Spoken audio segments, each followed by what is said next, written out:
New Orleans running back Mark Ingram will be available when the Saints play the Atlanta Falcons on Thursday night. Ingram missed practice on Tuesday and Wednesday because of a toe injury, and the Saints had the former Alabama All-American listed as questionable on their injury report for the NFC South rivalry game. But Ingram is not among the 7 players designated as inactive by New Orleans for Thursday night's game. Each NFL team has 53 players on its active roster, but only 46 can play in a game. 90 minutes before kickoff, a team must designate the 7 players who won't suit up. Ingram's availability means the Zoom portion of the Saints' boom and zoom running back combo won't have to go it alone against the Falcons. New Orleans fans have been trying to settle on a nickname for Ingram and rookie Alvin Kamara as their productive play helped propel the Saints to a 93 record. "I think there's one like boom and zoom. I like that one," Ingram told reporters this week. "You see them all over the place. There was one boom and zoom, and I think there was a smash and dash. But I think the boom and zoom is my favorite one so far. It's kind of unique, and I haven't really heard of that before. That's been my favorite one so far. There have been a lot that I've seen in my mentions. It's just fun to look at. See, boom is all of it. It's explosive, fast, powerful. I don't mind boom. It's like boom. I don't want a nickname that just makes me seem like the big power back, because that's not me. I can do that, but I try to be a big power back, but I feel like I can do it all and be versatile in many ways. I like a name that can reflect that. I like boom and zoom." Since the Saints traded running back Adrian Peterson to the Arizona Cardinals on October 10, New Orleans has a 71 record fueled by boom and zoom.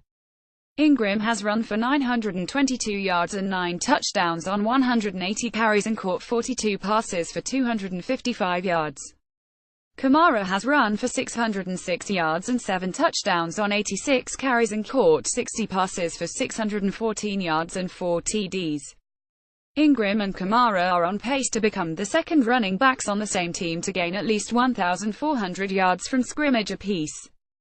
They would join Ernest Biner and Kevin Mack of the 1985 Cleveland Browns. They're already the first RB teammates to have at least 100 scrimmage yards apiece in 4 consecutive games since Roger Craig and Wendell Tyler of the San Francisco 49ers in 1985. Ingram and Kamara also are on pace to be the first running back pair to average at least 95 scrimmage yards and score at least 5 touchdowns in the same season since Marcus Allen and Bo Jackson of the Los Angeles Raiders in 1987. Ingram's next touchdown will make New Orleans the first team with 2 running backs with at least 1,000 scrimmage yards and 10 TDs in the same season since the 1998 Cincinnati Bengals, who had James Brooks and Ickey Woods.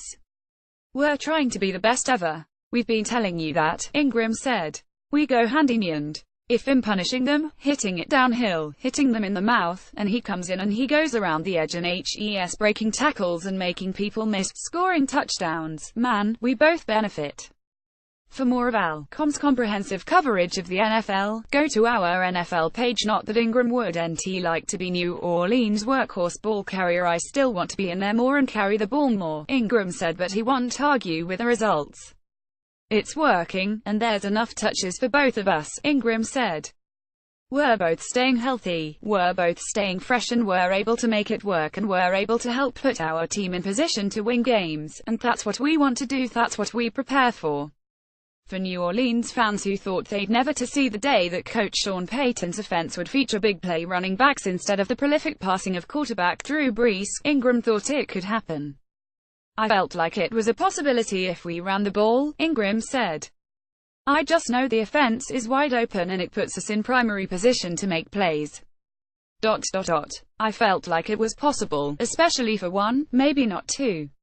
But it's just crazy how it's happening this year." The Saints and Falcons kick off at 7:25 p.m. CST Thursday at Mercedes-Benz Superdome in Atlanta. NBC, NFL Network, and Amazon Prime Video will carry the contest. New Orleans would open a 3-game lead on the defending NFC South champion with 3 games to play by winning on Thursday night. A New Orleans loss, though, would put the Falcons right back in the division race. The Saints play the New York Jets and Atlanta plays the Tampa Bay Buccaneers next week, then New Orleans will host the Falcons on deck 24 in the next to last weekend of the regular season. Mark Nabinet is a sports reporter for Alabama Media Group. Follow him on Twitter at imark1.